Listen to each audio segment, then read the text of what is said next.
आधी हकीकत आधा फसाना।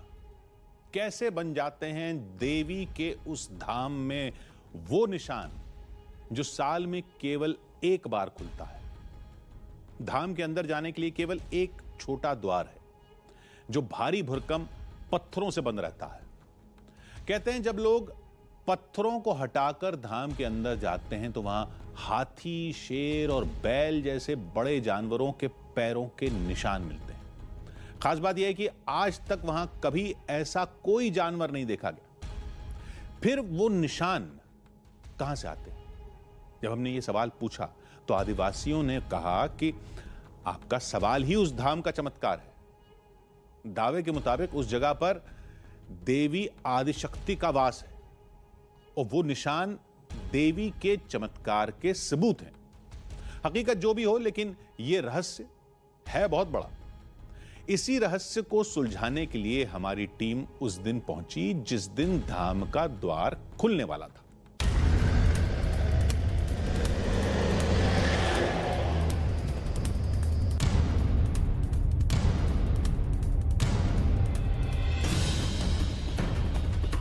न सफर खतरनाक था, न मंजिल दूर थी। अगर कुछ मुश्किल था तो वो था चमत्कार के उस दावे पर यकीन करना।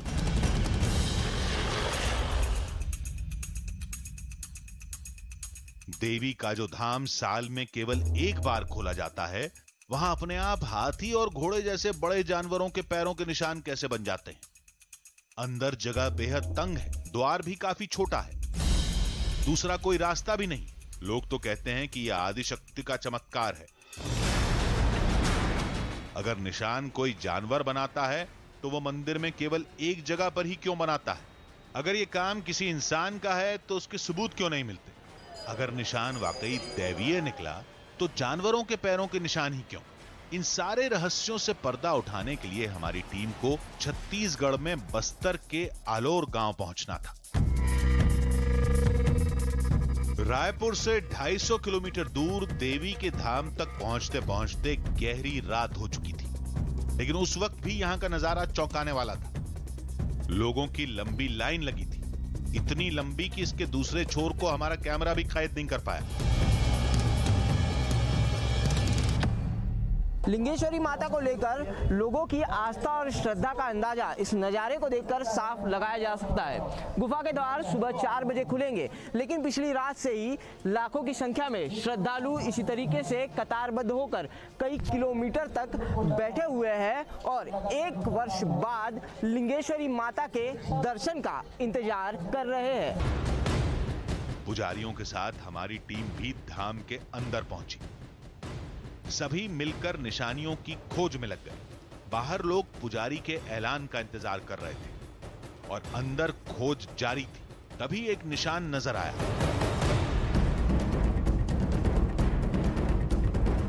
पुजारी ने बताया कि यह हाथी के पांव का निशान है। जो कुछ हमारी आंखों के सामने हुआ वो तो हकीकत था। हमारे सामने ही गुफा के मुहाने से पत्थर हटाए गए, हमारे सामने ही पुजारी अंदर गए, हमारी टीम भी उनके साथ थी और हमारे सामने ही वो रहस्यमयी निशान दिखे।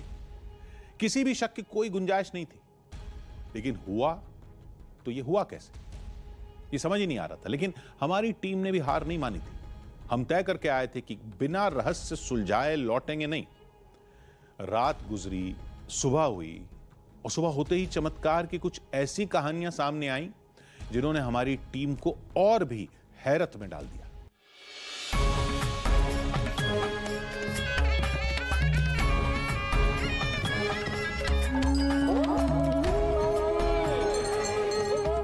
रात से सुबह हो गई। धाम के बाहर भीड़ बढ़ती जा रही थी। एक बियाबान जंगल में यह नजारा किसी को भी अचरज में डाल सकता है।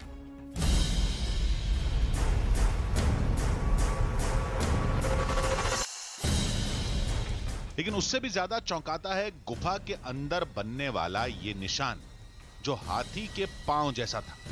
दावे के मुताबिक यह निशान देवी आदिशक्ति के चमत्कार का साक्ष्य है, जबकि गुफा साल में केवल एक बार खुलती है। पिछले 1 वर्ष से लिंगेश्वरी देवी की ये गुफा बंद थी और आज 1 वर्ष बाद जब इस गुफा के पट खुले तो इस गुफा के पुजारियों को लिंगेश्वरी देवी की इस मूर्ति के सामने, लिंगेश्वरी देवी के इस लिंग के सामने हाथी के पैरों का ये निशान मिला है। कुछ लोग उम्मीद के साथ आए थे तो कुछ मन्नत पूरी होने के बाद देवी के दरबार में माथा टेकने आए थे। लोगों की देवी के इस धाम में गहरी आस्था है, जिसकी सबसे बड़ी वजह धाम के अंदर अपने आप बनने वाली ये निशानियां हैं।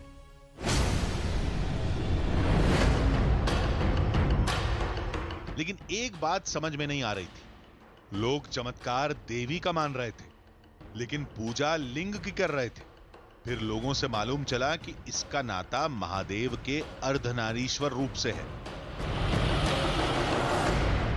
ये शिव पुराण में भी इसमें दर्शाया गया है कि दंडकारण्य में जो दक्षिण कौशल से लगा हुआ दंडकारण्य है, वहाँ शिव जी, शिव शक्ति के नाम से लिंगई माता को जाना जाता है। एक्चुअल लिंग है, इसको माता का स्वरूप दिया गया है।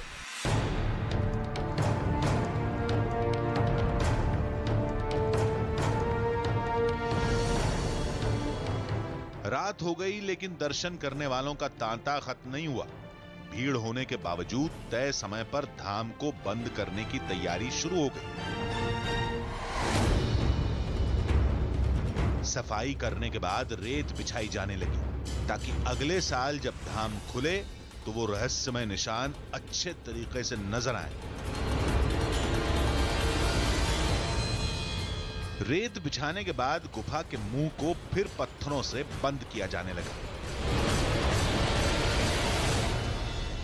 बस्तर की भविष्यवाणी और हजारों निसंतानों को संतान देने के दावे के साथ एक बार फिर 1 वर्ष के लिए लिंगेश्वरी माता की गुफा का ये द्वार अब बंद किया जा रहा है।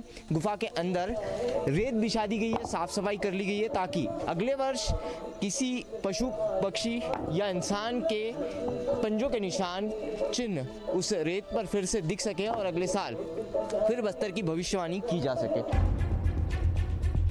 हर साल की तरह एक बार फिर देवी के इस दरबार को 1 साल के लिए बंद कर दिया गया। परंपरा के मुताबिक अगले साल फिर भादो माह के 13 वाले दिन जब ये खुलेगी तो और कई दूसरे रहस्यमय निशान देखने को मिलेंगे। आपको क्या लग रहा है, कहानी खत्म हो गई? नहीं, सबसे अहम मोड़ तो अभी आगे है।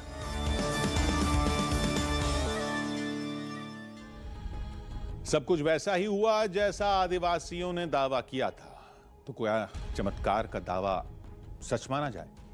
कहानी के इस मोड़ पर हमारे पास फिलहाल इस सवाल का जवाब नहीं था, लेकिन चमत्कार की उस तस्वीर को फसाना कहकर खारिज करने की भी कोई वजह नहीं थी। फिर हमने दिमाग लगाया, अब कुछ ऐसा करना था जिससे चमत्कार की तस्वीर पूरी तरह साफ हो सके। यह सोचकर अगले दिन हम अपने काम में जुट गए।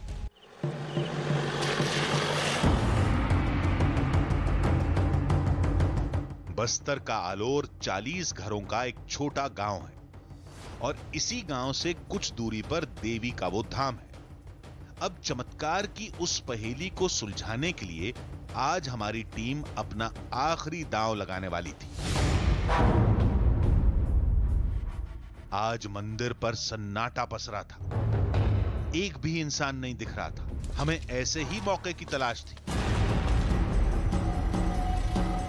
आज हमारी टीम गुफा का, उसके द्वार का, गुफा के आसपास की जगह का बारीकी से मुआयना करेगी। शायद कोई सुराग मिल जाए। गुफा का द्वार बिल्कुल कल रात की तरह बंद था, अंदर जाने की कोई गुंजाइश नहीं थी।